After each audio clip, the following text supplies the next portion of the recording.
The Matrix and virtual reality gaming have a lot in common. After all, is it not one day our dream to be able to replicate the Matrix with some type of VR device? However, I'm already there. I've already had that moment with my PSVR2. It was so shockingly similar to a scene in the Animatrix that I just had to make a video about it. For those who don't know, the Animatrix is a spin-off, like an animated bunch of short films that were released back in the early 2000s to go alongside the Matrix movies that kind of fleshed out that universe a bit more.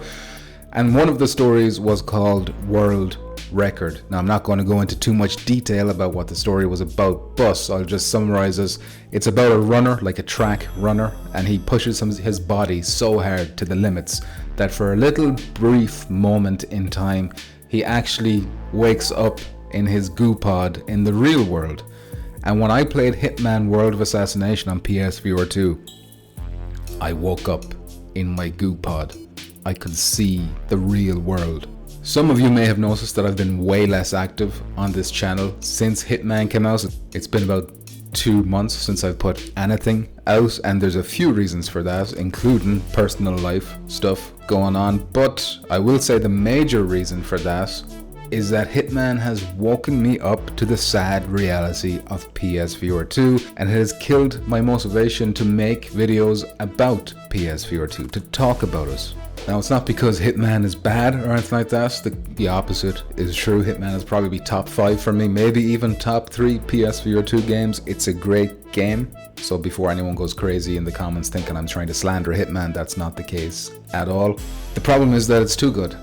You know, ever since Resident Evil 4 launched in late 2023, I've been slowly conditioned to accept much lower standards when it comes to my PSVR2. These days, instead of looking forward to titles like Gran Turismo 7, Resident Evil Village, we're expected to be happy for, AAA titles like Thief VR or Zombie Army VR, which may push the limits of what's possible on a Quest, and they may be good games on that platform and even on PSVR2, but in truth, they aren't doing anything much different than what we had on a PSVR1. In some cases, these games, they look and play worse than what you would expect on a PSVR1. Remember, PSVR1 had Resident Evil 7, it had Wipeout, it had Firewall 0 Hour. Now, if I go to PlayStation's YouTube channel right now, I'll see that their most recent video is for a PSVR2 title called Titan Isles. Now, when I watched this trailer, all I could do was shake my head. If you put that trailer side by side up against a game like Apex Construct, which came out on PSVR1 7 years ago, and you tell someone that Apex Construct is the one that's from early in the previous generation, they will not believe you. And it's not just Titan Isles. So many of the games coming to PSVR2 are Quest port after Quest port, and if they had a PSVR1 logo in their trailers instead of a PSVR2 logo, you'd have no trouble believing that. So when Hitman finally came out after its delays, it was like the clouds parted. Oh yeah, this is actually what PSVR2 games should be looking and playing like. I had forgotten this. I was groomed into accepting lesser. When they sold us PSVR2 with Gran Turismo 7 and Resident Evil 8, and to a lesser degree Horizon, day one, that was a promise of what was to come. But yet another state of play and Summer Games Fest has come and gone, and I'm supposed to be hyped by a small handful of Quest limited mobile VR ports. I simply cannot. And by the way, I'm not trying to shit on the developers of these Quest games, and I'm not even trying to shit on the Quest itself. It's the successful platform. I understand why these developers are making their games and targeting the Quest. That makes perfect sense to me. They're not doing anything wrong.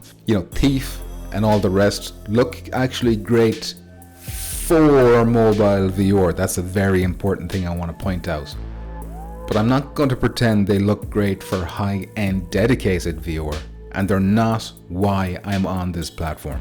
Yes, there is still Aces of Thunder, which I'm hopeful for, that it may release in 2025. And then there's still the hope that Resident Evil 9 may have PSVR2 support. We'll have to wait and see with that one. It's very up in the air, and that would be very, very cool if it does. But even if those come to pass, they're the minority. The PSVR2 library is awash with mobile VR ports. Single A, low budget slop, and cartoon wave shooter number 325. And what's even more embarrassing, in my opinion, is that some of these games are even skipping PSVR2. Frenzies and Mannequin were both announced for PSVR2 and then they're both being cancelled. Just for PSVR2, still coming to Quest and other platforms, but just the PSVR2 version is being cancelled. Forefront and Contractor Showdown won't commit to PSVR2 releases. That is not the sign of a healthy platform. It's exhausting that we have to pretend otherwise. We're halfway through 2025 and none of Sony's own studios have anything lined up for PSVR2. I mean, they're too busy, of course, wasting hundreds of millions of dollars on Concord and Fair Games. Now, there is some hope with a studio like Flat to VR, but they are still very, very small and they won't be putting out any heavy hitters for years to come. The whole situation has just completely put me off my PSVR2 right now, and it's like sent me back into the arms of flat gaming once more. Still, I do love my PSVR2. I do love the library that I do have for it now. It's not something I regret buying, thanks to that great first year that really saved us. But a platform cannot thrive on some Resident Evil games alone. And the possibility that the PS6 will support virtual reality seems more and more slim to me as the years go by. Maybe when the Quest 4 or Quest 5 comes out and makes a significant jump in horsepower, maybe then we'll get the high-end VR that we bought into, but that's years away. And until then, my expectations are on the floor when it comes to PSVR2 going forward. Camera control, at least we'll get into, oh yeah, here we go. Wow, this is AAA. Wow. Damn, this looks fucking good. Just the way that light is hitting that wet surface and the wind is blowing the puddles on the ground, making ripple effects and shit. This is the stuff. And the snow hitting the ground and then melting. Can you see this fucking melting effect going on? It's not just disappearing, it is melting. Like Metal Gear Solid 2 Ice Cube shit.